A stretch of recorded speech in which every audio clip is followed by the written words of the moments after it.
is going on, YouTube? I am Germ here. So, the last couple of days, maybe even the last week at this point, we've been talking about the Fnatic mid lane situation a ton. There is the rumors and talks that Nisqy is going to be headed on his way from the LEC, from Fnatic, over to 100 Thieves, over to North America, leaving a void in the mid lane at one of the most important positions for one of the biggest League of Legends franchises, one of the biggest esports organizations in the world. Obviously, a very, very popular team, a popular fan base, especially over in the LEC, which is Fnatic. So this is absolutely a big deal. And previously we had talked about some different options for Fnatic in the mid lane. Obviously they have Febiven sitting in Fnatic Rising waiting to go. They have Nemesis, who was their old former mid laner. He's over in Korea being a content creator. He could potentially be ready to go.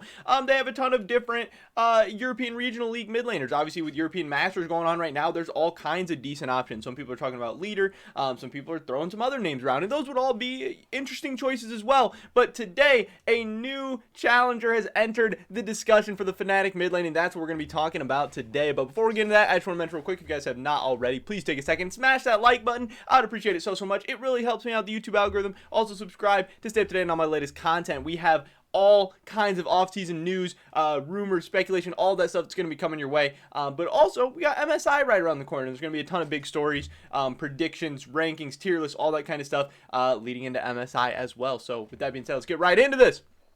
Esporin, I believe this is a Turkish esports news company, website, whatever you want to call it, and I've heard that overall they are pretty reliable. They have a big following. We can check that out real quick. I believe they have around 60,000 followers. Overall it is like a pretty big company. But they tweeted out, this is yesterday, April 17th, I'm recording this on the 18th, they tweeted out, according to information from our sources, Fnatic is considering Abbedagge, the mid laner of Schalke 04 Esports, as an alternative if Nisqy leaves the team. What we've heard is that this development is still in its infancy. So just like what we heard with Nisqy going 100 Thieves, it is still very, very early on. It is not, nothing is confirmed at all at this point. Teams are just kind of in talks. Obviously, there's a million moving parts. They have to get the money right. They have to get the terms right for the players and everything. They have to make sure their roster's ready to go. Fnatic would need to make sure they have a sound replacement ready before they're able to do anything. 100 Thieves needs to make sure they have everything in place. Like, there's a ton going on. But Abbedagge was not a name that I was hearing thrown around as a potential replacement for Fnatic in that mid lane. I think this is very, very interesting. So first up, I wanted to take a look at the contract archive database over in Europe to take a look at the Schalke contracts. And we can see that Abbedagge, his contract does expire at the end of this next summer split. And actually, everyone on Schalke, we have Broken Blade, Gilius, Abbedagge, Neon, and Limit, with all of their contracts expiring at the end of this next summer split. All of them expiring in November 15th, 2021, which is just right after Worlds. So, if they make it to Worlds right after Worlds, if they don't, and right after summer split, whatever. And this is kind of important. And also, a big thing that I had somebody kind of remind me of is a video I made a couple months ago where Schalke was talking about how they're having some financial issues. Schalke, the football team, the soccer club, I guess, has been having some financial issues this year, obviously with the pandemic going on. I believe they've had issues with, not having fans at their games, not having all that money coming in. It's a lot of lost revenue. And then all of a sudden, they're looking at their whole kind of organization, looking at everything that's going on, and potentially wanting to cut their League of Legends team. They've said they don't know what's going to happen exactly yet. It's a maybe, it's not a for sure. But if Schalke does decide to end up getting rid of their League of Legends team, if they do decide to not be a part of the LEC in the future, maybe they would let all their players go, and maybe they would, find a new home for all their players. Maybe the new organization that comes in and buys them would want all the players. I don't know exactly how it would work out. I don't know if Schalke would begin to sell off as many players as they can to maybe gain as much money, because if they're having some financial issues, they for sure have assets here in a lot of these players. But what does make it a little bit difficult is all these guys only have one more split on their contract, so you're not going to get too much value. You wouldn't be able to get like a huge buyout for Abbedagge to come to your team for one single split or something like that. Now obviously if you get the players to commit to longer term, they might be a little bit more valuable, you might get a little bit more money, but I think this does actually kind of make sense, because that's what a lot of people are saying. They're like, why would Schalke give up Abadage? What's Schalke going to do as their replacement? What is going on here?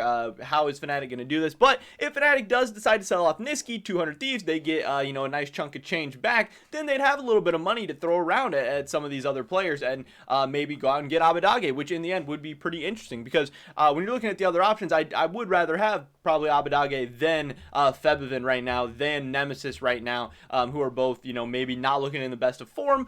We've recently seen them. I think there is an interesting discussion to be had of whether you'd rather have Abadage or a European Regional League mid laner. I also think there's definitely a real discussion for whether you'd rather have Abadage or Nisqy, because again, we still don't exactly know, is this Fnatic wanting to sell off Nisqy, wanting to make a change, wanting to move on, or is this Nisqy wanting to move on, wanting to go back to NA, wanting to take on a new opportunity, or is it even a little bit of both?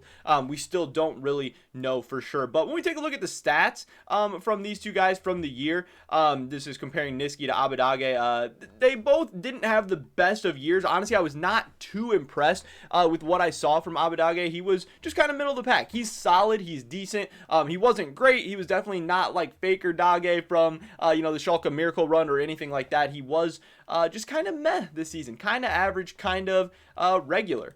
In terms of KDA, he was like, what, 5th in the LEC with a 3.7, which is not bad at all. CS per minute, he was 3rd. He was solid. Gold per minute, he's 4th. So, he's in the upper tier in a lot of these categories. Again, stats are definitely not an end-all, be-all for League of Legends. In terms of damage per minute, he was actually quite low. But where I do think stats are kind of interesting is in the laning stats, because I do think that shows somewhat of a player's, kind of early game prowess, early game, laning statistics and stuff. And here he was solid. He was 4th in the league in terms of gold differential at 15, which is actually pretty good, especially when you compare it to Nisqy, who was minus 129. Abadage was plus 128.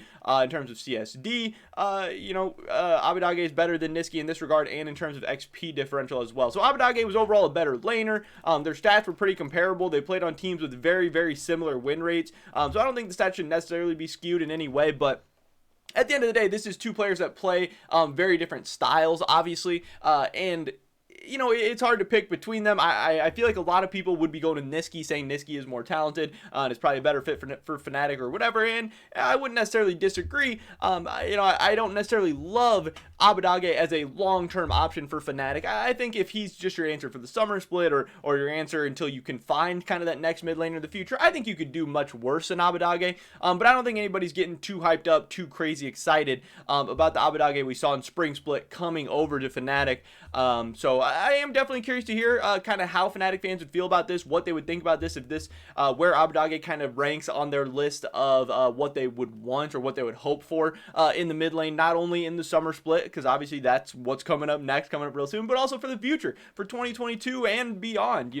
Obviously Europe is known for having their young mid lane talent and developing mid lane stars and stuff.